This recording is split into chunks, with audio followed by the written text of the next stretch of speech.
Okay, breaking news. Joe Burrow out for the season. We knew it didn't look good on Thursday night. Confirmed here on Friday. Adios, Joe. We're going to miss you. Come back strong. We will dive into every angle of this. But before we do it, make sure you subscribe. We're going to do a lot of video content here on the YouTube page. Subscribe to the channel. Obviously, the podcast as well, 3 and Out. With me, John Middlekauff, wherever you may listen, we have you covered. Everything NFL, anything interesting in college. We're talking it. We're watching it. We're giving our opinions on it. So make sure you're all over that, as well as everything else, thevolume.com. We have merch, thevolume.com.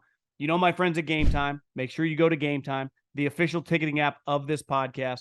And if you want to go to a game, I don't blame you. College, pro, concerts, comedy shows, have you covered there as well.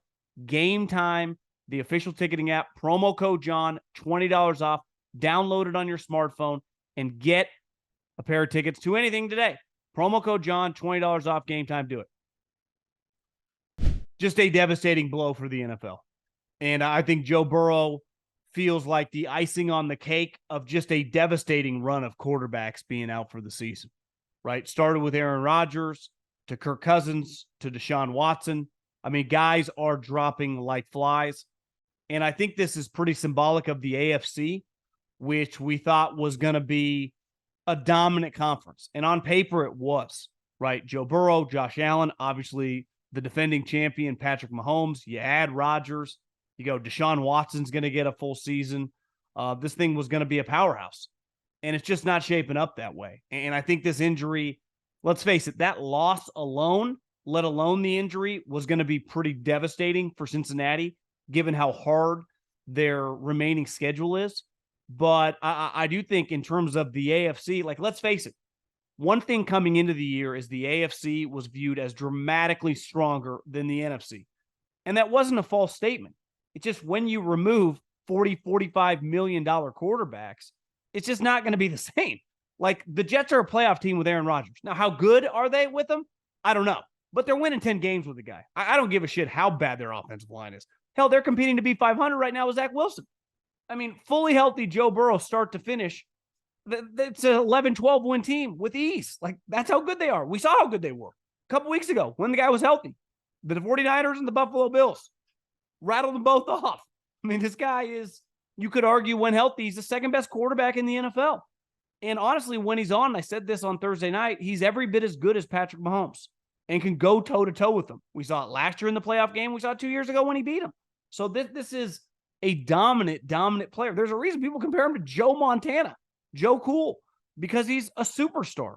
And this sucks. Now, assuming this isn't some big picture injury that's going to derail the long-term outlook of his career, I said this last night, and I'm going to reiterate this. It's a good thing because your team was off anyway. It was going to be difficult to make the playoffs with all the injuries that you had. It's impossible when you have a healthy Joe Burrow to ever draft high.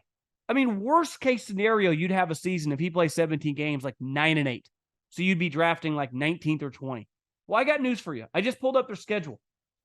They play the Steelers next week, who just have not played the Bengals yet. So the Steelers, who are just getting breaks all over the place, get 2 games against the Bengals with Jake Browning. Then they play the Jags. Then they play the Colts. Then they play the Vikings. And then they play the Steelers again in Pittsburgh. Then at Kansas City. And then against Cleveland. Like, there's a chance you win one more game. It's not the worst thing in the world. You end up drafted 8th and you restock the cupboards, right? There's a chance that you franchise and trade T. Higgins this offseason because you're not going to sign him and Jamar Chase. It's just not the way you can build a team with 2 players at the same position when they're wide receivers making, I mean, Jamar Chase a $30 million player and T. Higgins a $22 million player. Just a reality. That's just the nature of the beast right now, right? What Christian Kirk get a couple years ago, $16, $17 million, and he turned out to be pretty good. But T. Higgins would get a massive contract from someone else. Now, maybe this injury puts it a little bit into question, but trust me, I mean, someone's going to pay a lot of money for the guy. So you look at this franchise like this is a reset year. Now, I think one big picture thing with Joe Burrow is he's had 2 major injuries now, right? He had the knee injury a couple years ago, knocked him out for the season. He had this hand injury, which is still up for debate how this happened. Did the Bengals know? This is not allowed. You're not allowed to have an injury and not tell the other team and us gamblers. That's just the way the league works. This is not the NBA. This is not the PGA Tour. We don't hide injuries. Let people gamble on it and just say, our bad. That's not, this league never worked like that before gambling was legal. So they're going to get investigated as they should. And if he has some rap on his hand and is a partial participant and they did not say that, I got news for you. That's bullshit. That is not how you fly. And if I'm all the other teams in the league, I'm pushing the league like we dropped the hammer. Like this is a massive fine. This is a draft pick. This is something, because that isn't cool. It's just not the way this league works, right? I mean, you have partners in this league that are all following certain rules and then you don't. We'll see how that plays out. I don't blame Joe Burrow. That's a Bengals issue. But their season's over. And it was really the moment they lost that game. But now that he's out for the season, you legitimately can lose every single game. It is not going to be very easy. I don't care if you're playing the worst team in the league or just whoever, to win a football game with Jake Browning as your quarterback. I also think now when you look at the AFC, it kind of feels like a two-horse race. The Chiefs and the Ravens both have flaws. I mean, the Chiefs' wide receiver unit is more than questionable. And the Ravens, as of right now, it looks like Mark Andrews might be out for the season. They always battle injuries. But who else in the AFC can give them a run for their money? The Chargers and Brandon Staley? Give me a break. The Steelers and Kenny Pickett? Don't see it. Miami, who never beats anybody good? The Bills, let's face it, they are way off. So I maybe if somehow they got their act together, they would be the wild card team. But this is broken pretty nicely for the Chiefs. Kind of like figure it out year, get some young guys playing. You banked the Super Bowl last year. You're kind of the favorite again. I mean, they were the favorite because they're the Kansas City Chiefs, but it wasn't because you look at their roster and went, yeah, there's some behemoth, right? They're really good defense. They got Mahomes. They got Taylor Swift's boyfriend. But other than that, they have a lot of question marks, with their skill guys. And I know Andy and Mahomes said the guys are improving, but it's another thing, in the playoffs, but who do they got to play? It's more than let's face it. When you start Dorian Thompson-Robinson, I no longer take you seriously. I don't care if you have the 85 Bears defense, right? When you have Tua, who I'm just not going to trust to win a big game, I don't know until he proves it. I'm not picking you. The Bills just have a lot going on. They kind of feel like a powder keg. Maybe the coach knows he's going to get fired. Something's off with Josh Allen. I don't know. I can't quite put my finger on it, but you watch him, it's definitely off, right? And I don't know. I think this has been a wild season with all the quarterback injuries. This is also why the NFL protects the quarterback. They are the breadwinner in this league in terms of the importance of us as viewers. Say it every single podcast if I have to. The league doesn't exist without us. We make this thing go around. All of us that give our time to watch the games. We provide the money that makes this league go round. And the reason that it's so interesting, listen, I miss some of the big hits. I miss the violence. That's never coming back. And we can bitch and moan all we want about the pansy tackles to the quarterback that get flagged. It's because under no circumstances do they want any of these guys to miss. Now, granted, an injury like this, if he tore some ligament in his arm or UCL, who knows? I don't have the exact injury in front of me, but nothing you can do, right? Sometimes an ACL, nothing you can do. But you protect these guys at all costs because they're the heartbeat of your league, especially the star guys like Joe Burrow. So, today sucks. And I also think just big picture with the NFL, you have to like the NFC a little more than the AFC right now, which would have been crazy to say 2 months ago coming into the season, and definitely before Rodgers' Achilles tore, that you just went, God, the AFC, to come out of there, you're just going to be such a better team. But I'll be honest, I definitely like the Niners and Eagles more than the Chiefs and the Ravens.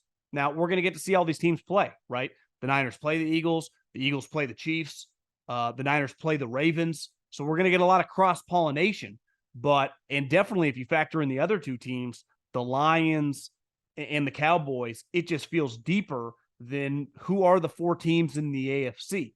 So it's exciting. If you're a team like the Lions, if you're a team like, hell, if you're the Ravens, you got to feel pretty good about yourself. And in a weird way, and I talked about this last week and I know Cam Hayward went on the rant about it's not pretty, it's ugly. The Steelers, you win this week against the Browns, Then you get the Bengals with Jake Browning. All of a sudden, we're going to look up and the Steelers are going to be 8-3. They are going to be right there.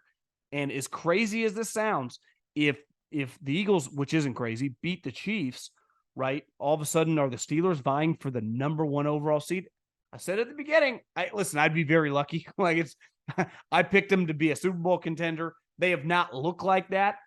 But the way it's all shaping out, all the breaks, maybe it's the Mike Tomlin karma. I don't know, but they are more than in this mix.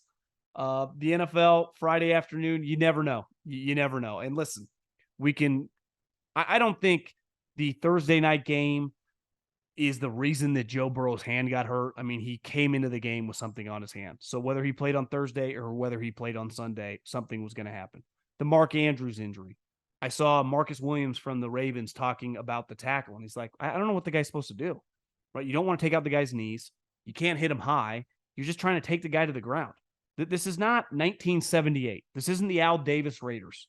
This isn't the Tom Landry Cowboys or the Steel Curtain or the Purple People Eaters. People are not trying to injure other people. They're literally just trying to do their job and tackle.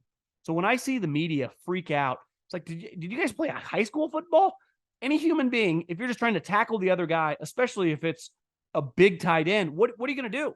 Grab his shoelaces? I can't hit him high. I'm not supposed to hit him low. I just grab him by the waist and hit the ground. I'm not trying to injure the guy. And I know everyone freaked out about the hip, whatever it's called, the drop hip tackle. I don't think there's not only any malicious intent. What are you supposed to do? Like, honestly, what are you supposed to do? Perfect technique, head to the side, drive through. Like, yeah, it's easier fucking said than done. You do that with Mark Andrews. Most guys in the NFL, they're not Ray Lewis. This isn't Luke Kuechly and Patrick Willis walking through the door. A lot of guys just have to tackle a guy by any means necessary to get him to the ground. And I don't necessarily think that's avoidable. I'm sure this is going to pass in the offseason. It's going to be flagged all the time. I feel bad for NFL defenders because I really don't know. They're at a huge disadvantage. Now, it's an offensive league that's paying the bills, paying their bills as well. But these are complicated issues. But ultimately, point of this whole thing, Joe Burrow's out for the season, and I'm sad.